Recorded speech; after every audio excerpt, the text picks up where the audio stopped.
Coat ফিল্ডত যেতিয়াই কিবা এটা অনুষ্ঠান হয় দুজন বিশেষ মানুহ থাকেই প্ৰত্যেকবাৰে এইবাৰো বিশেষ নহয় তেওঁলোক দুজনেই আছে সেইটো কাৰণে ভাবিলোঁ ষ্টাৰ্টিংটো তেওঁলোকৰ ওচৰৰ পৰাই কৰোঁ ব্লগ বনাম বুলি ভবা নাছিলোঁ কামৰ সূত্ৰে আহিয়ে ব্লগটো ষ্টাৰ্ট কৰিলোঁ ব্লগটো যিহেতু ষ্টাৰ্ট কৰিছোঁ ভোগালী মেলালৈ আহিছোঁ যদি ভোগালী প্ৰথম এণ্ট্ৰি যদি আমি নলওঁ তেতিয়াহ'লে ভাল নালাগিব গতিকে আমাৰ এণ্ট্ৰি মানে খুব শ্ৰদ্ধা মৰমৰ আমাৰ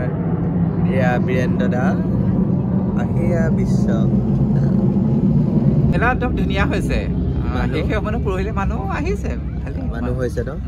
আজিও অনুষ্ঠান আছে কাৰণে যিহেতু মানুহ হ'বই আজি অনুষ্ঠান আছে আজিতো ভাল অনুষ্ঠান তুমি মেকআপ কৰিছা মেকআপ কৰিবলৈ মাতিছে কৰিমগৈ সেইটো কাৰণে ভাবিলোঁ প্ৰথম ষ্টাৰ্টিংখন দেখাই লওঁ আমি ভিতৰলৈ সোমাই যাওঁ আৰু কি কেনেকৈ মেকআপ কৰিলোঁ কি কৰিলোঁ সকলোবিলাক দেখাই থাকিম চাই থাকিব মোৰ ব্লগটো কৰোঁ বুলি ভাবিছিলোঁ কিন্তু কি হ'ল 2023 চনৰ এইটো মোৰ প্ৰথম কাম শ্ব' সেইটো কাৰণে ভাবিলোঁ শ্ব' যিহেতু কৰিবলৈ আহিছোঁ তাৰে অকণমান এটা ভিডিঅ' আপোনালোকৰ মাজলৈ ৰাখি থওঁ আৰু স্মৃতি হিচাপে 2023 চনৰ প্ৰথম শ্ব' ভিডিঅ' হিচাপে ৰাখি থওঁ শ্ব'টো মানে কিনো আজি মোৰ খুব ভাল ফ্ৰেণ্ড বিশ্বৰ শ্ব' আছে শ্ব' মানে তেওঁ স্কুলখনৰ আজি প্ৰতিষ্ঠা দিব সেই উপলক্ষে য'ত মানে কোট ফিল্ডত হৈ আছে ভোগালী মেলা তাতে এটা শ্ব' পাতিছে সি এৰেঞ্জ কৰিছে কালিকৈ মই আহিলোঁ প্ৰথম অকলে আহিছোঁ কাৰণ শ্ব'টো খুব কম সময়ৰ ভিতৰত পতা হৈছে মই প্ৰথম মেকআপত ষ্টাৰ্ট কৰিলোঁ মেকআপ কৰি আছোঁ চাই থাকক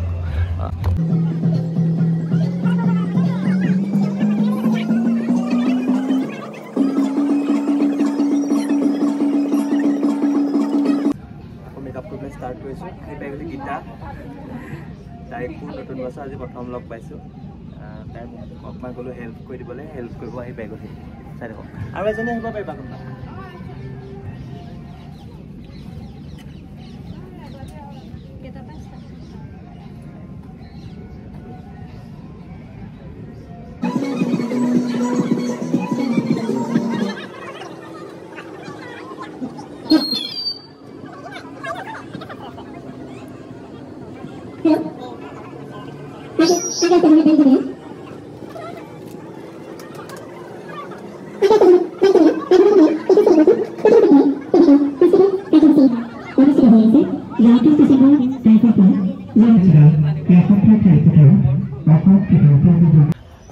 মেকআপ কৰি হৈ গ'ল ৰাউণ্ড চিম্পল মেকআপ কৰিলোঁ মোক হেল্প কৰিলে গীতাই ক'লে সেইটো কাৰণে ভাল লাগে আৰু গীতাক এতিয়া একাপ কফি খাই লওঁ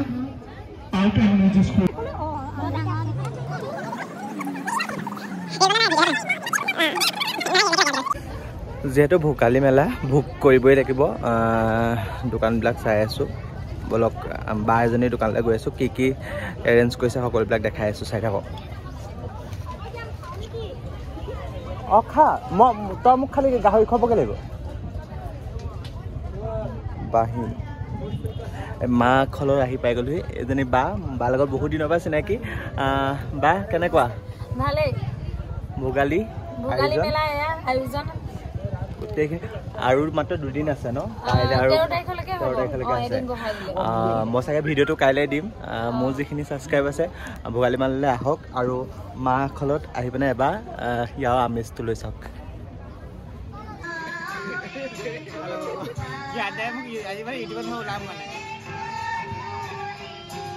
মডেলৰ মানে এনেকুৱা হ'ব লাগে কাকো মেকআপ আৰ্টিষ্টক ডিষ্টাৰ্ব কৰিব নালাগে শ্ব' কৰিবা নহয় অকণ স্পেচিয়েল টাইপৰ কিবা এটা আৰু জ্ঞান ভিডিঅ'ত দেখিব আপোনালোকে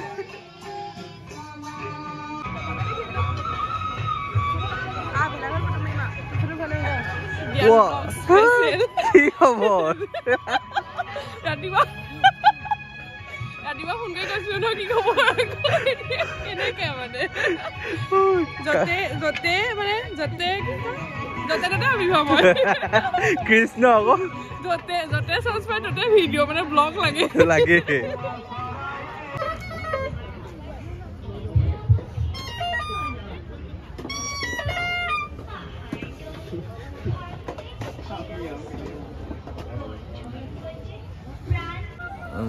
বাঁহী স্বত্বাধিকাৰীৰ লগত অকণমান কথা পাতিম আৰু সুন্দৰ এটা পেপাৰ মাত শুনিম বলক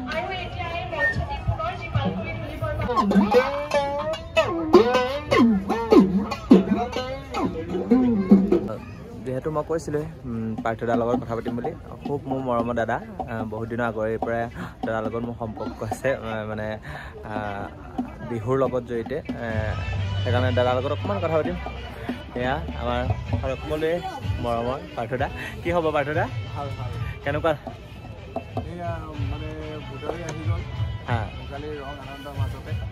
এখন মেলাত আমিও এই বিপণী আৰম্ভ কৰিছোঁ আমাৰ থকা লোকবাদ্যসমূহ ৰাইজ আহিছে কৰিছে যিহেতু মাঘৰ বিহুৰ পৰা ষ্টাৰ্টিং হৈ যায় বহাগলৈকে এনেকুৱাই মানে যোগাৰ আচলতে আমাৰ মাঘ বুলি নহয় আৰু বাদ্যসমূহ 12 মাহে যিহেতু নিৰ্মাণ কৰোঁ আৰু এতিয়াৰ পৰা আমি সম্পূৰ্ণভাৱে বেছিকৈ ব্যস্ত হৈ পৰি ব্যস্ত হৈ যায় ব্যস্ত হৈ পৰি মানে এতিয়া অসমৰ বিভিন্ন প্ৰান্তৰ পৰা আমাৰ লগত যোগাযোগ কৰিব আৰু যিমান বিহু আছে তেওঁলোকৰ প্ৰয়োজন অনুসাৰে আমি বাদ্যসমূহ যোগান ধৰিবলৈ চেষ্টা কৰোঁ ঠিক আছে পাৰ্থদায়ে খুব ধুনীয়া পেপাৰ বজাই মই অকণ পেপাৰ সোৱাদ লওঁ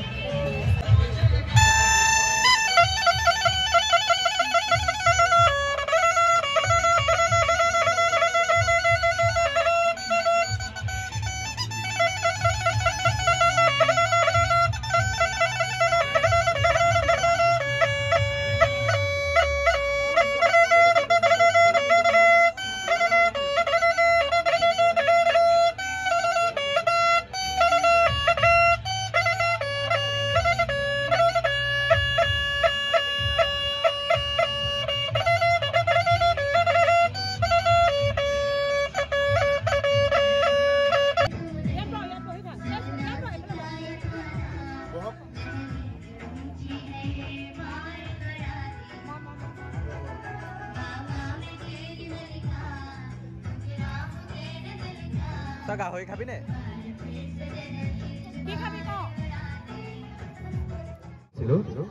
সেই সমন্বয়ে আজি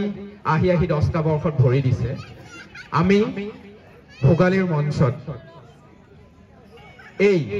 10 বছৰীয়া যি জীৱন যাত্ৰা তাৰ পৰিপ্ৰেক্ষিতত আজি এক অনুষ্ঠান আয়োজন কৰিছো আশা কৰোঁ সকলোৱে বন্দী প্ৰজ্বলন কাৰ্যসূচীলৈ আগবাঢ়িছো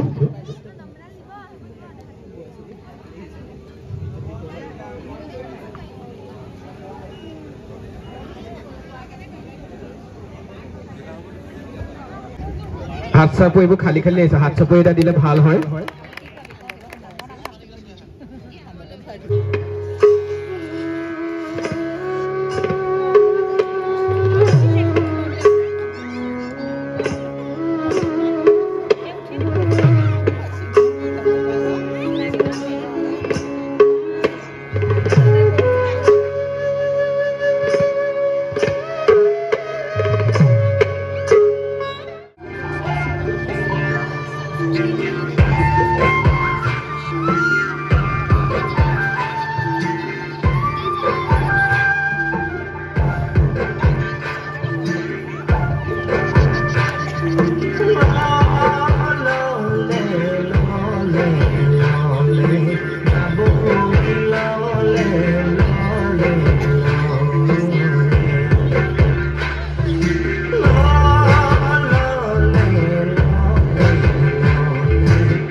অংকুৰজ্যোতি বৰুৱাক সম্বৰ্ধনা জনাইছোঁ তেওঁ আমাৰ মাজত এটা সুন্দৰ ৱাক কৰি দেখুৱাব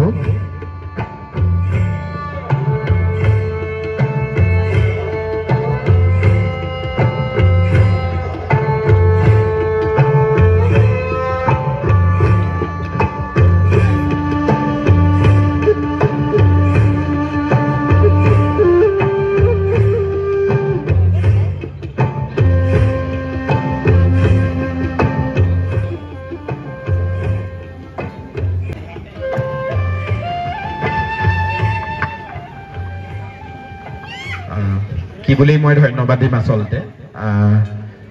গ্ৰেণ্ড নৰ্থ ইষ্ট জন্ম হোৱাৰ পৰা এতিয়ালৈকে আমাৰ ৰানৱে কোচ হিচাপে অংকুৰজ্যোতি বৰুৱাই আমাক সহায় কৰি আছে যিয়েই অনুষ্ঠানেই হওক ফেশ্বনৰ ক্ষেত্ৰত বিউটি পেজেণ্টৰ ক্ষেত্ৰত আজি এই সাজপাৰ প্ৰতিযোগিতাটো তেওঁ যি ছিকুৱেঞ্চ আৰু যি শৈলী কি কি থিম হ'ব লাগিব কেনেদৰে আমি ৱাক কৰিব লাগিব আচলতে সেইখিনিও আজি তেখেতৰ ওপৰত দায়িত্ব আছিলে নাজানো আমি কিদৰে তেওঁক শুশ্ৰূষা কৰিব পাৰিছোঁ আচলতে তেওঁৰ ঘৰ হৈছে জগদুৱাৰ 10 কিলোমিটাৰ ভিতৰৰ গাঁৱত কেতিয়াবা গাড়ী নাপায় খোজকাঢ়ি ঘৰ যায়গৈ কিন্তু তেওঁ কাম কৰি আছে আমাৰ সমন্বয়ৰ বাবে কাৰণ তেওঁ আমাক ভাল পায় তেওঁ সমন্বয়ক ভাল পায় আজি এই দিনটোত কেনেকুৱা তোমাৰ অনুভৱ আৰু কেনেকুৱা লাগিলে আৰু আমাৰ সমন্বয়ৰ পৰা তুমি কি পাইছা কি হেৰুৱাইছা খুব কম সময়ৰ ভিতৰত আমাক কোৱা Thank you, Bishuda. প্ৰথমতে ক'বলৈ গ'লে মানে নাম সমন্বয় নামটোৱে মোক মানে এনেকৈ টানি আনিছিলে মানে যেতিয়া বিশ্বদাক প্ৰথমবাৰ মই লগ পাইছিলোঁ ডিজাইনাৰ হিচাপে গম পাওঁ মই নাজানো কি ডিজাইনাৰ মোৰ ট্ৰেডিশ্যনেল ডিজাইনাৰ যে মই গমেই নাপাওঁ মই ভাবিছিলোঁ আৰু যিকোনো জেকেট চেকেট দিয়ে আৰু কিন্তু I think like whole over like আছামৰ প্ৰত্যেকটো ডিষ্ট্ৰিক্টৰ পৰাই চাগে তেখেতে কণ্টেক্ট কৰি ভাল এটা শ্ব' কাৰণে ট্ৰেডিশ্যনেল ড্ৰেছ এযোৰ খুজিবৰ কাৰণে এণ্ড আই এম ডেম চিয়'ৰ লাইক যিমানখিনি আজিলৈকে ভাল টাইটেল হোল্ডাৰ হৈছে তেখেতৰ ড্ৰেছ পিন্ধিহে হৈছে আকৌ So, Makam, thank you to be a best designer as a traditional designer. আৰু মোৰ ফালৰ পৰা চাবলৈ গ'লে মানে মইতো একোৱেই নহয় সমান নাই 3 বছৰ হৈছেহে কাম কৰা আৰু আছে বাকী কিন্তু 10 বছৰ এনিভাৰ্চিটি মই পালোঁ আৰু থেংক ইউ জ্ঞানজ্যোতি দাস অসমৰ বৰ্তমান উঠি অহা নৱপ্ৰজন্মৰ এজন মেকআপ আৰ্টিষ্ট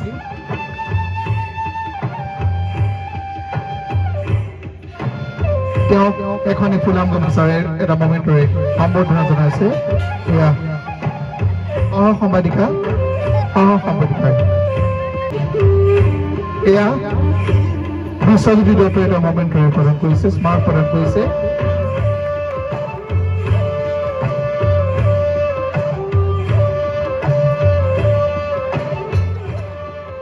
জ্ঞানজ্যোতি দাস মোৰ খুব ভাল বন্ধু যেনেদৰে অংকুৰে মোক ইমান সহায় কৰে জ্ঞানেও মোক মেকআপৰ ক্ষেত্ৰত প্ৰথমৰ পৰাই সহায় কৰি আছে আৰু সিও জানে মই বেলেগ মেকআপৰ কাৰণে কাকো নামাতো অকল তাকে মাতো আৰু মোৰ পৰা ডিমাণ্ডো নকৰে আচলতে সেইকাৰণে আজি আমি সমন্বয়ে এই মঞ্চত তেওঁলৈ আমি সমন্বয় বঁটা আগবঢ়াইছোঁ এইদৰে তেওঁ আমাৰ লগত একতাৰে সদায় কাম কৰি যাওক এইদৰে তেওঁ আমাক সহায় কৰি যাওক আমি সুখী আমি আনন্দিত তেওঁক লৈ যে ইমান হাতৰ পৰশত কোনোগৰাকী যুৱক হওক বা যুৱতী মই অকল যুৱতীৰ নাম নকওঁ ল'ৰাবিলাকেও কেতিয়াবা মেকআপ মাৰিব লাগে বুলি ভাবোঁ মই সুন্দৰ কৰি তোলে আচলতে ইয়াৰ জ্ঞানে অকল মেকআপ বুলিয়ে নহয় নৃত্যটো পাৰ্গত আৰু বিশেষকৈ তেওঁ মোৰ খুব ভাল বন্ধু আৰু আমি কলেজত একেলগে পঢ়িছিলোঁ আজি তেওঁক আমি এই মঞ্চত পাই বহুত সুখী আজি তেওঁক এষাৰ ক'বলৈ অনুৰোধ জনালোঁ ধন্যবাদ বিশ্ব প্ৰথমে আজি সমন্বয় 10 বছৰ যি জন্মদিনত আগবাঢ়িলে তাৰ বাবে বহুত শুভেচ্ছা এনেকৈ 10 বছৰ 20 বছৰ সোণালী জয়ন্তী ৰূপালী জয়ন্তী সকলোবিলাক পাওক তাই কামনা কৰিছোঁ আৰু আজি এই মঞ্চ পাই বিশ্বক প্ৰতিশ্ৰুতি দিছোঁ যে প্ৰত্যেকটো অনুষ্ঠানতে মই যিমানখিনি পাৰোঁ মোৰ ফালৰ পৰা সহায় কৰিম বুলি আজি এই মঞ্চতে মই প্ৰতিশ্ৰুতিবদ্ধ আৰু আজি মোক এইকণ সন্মান দিয়াৰ বাবে পুনৰবাৰ সকলো সমন্বয় গোষ্ঠীৰ সকলোকে মোৰ ফালৰ পৰা ধন্যবাদ জ্ঞাপন কৰিলোঁ ধন্যবাদ বহুত ধন্যবাদ আজি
পৰম্পৰাৰ এক অপূৰ্ব সম্পদ এই কলপাতখিলা এই কটাৰীখনৰ লগতে ডবোৱা কটাৰীয়ে আমি তামোল পাণ আপ্যায়ন কৰাৰ লগে লগে আমি আলহীক ঘৰলৈ মাতি নানো এসাঁজ খোৱাবলৈ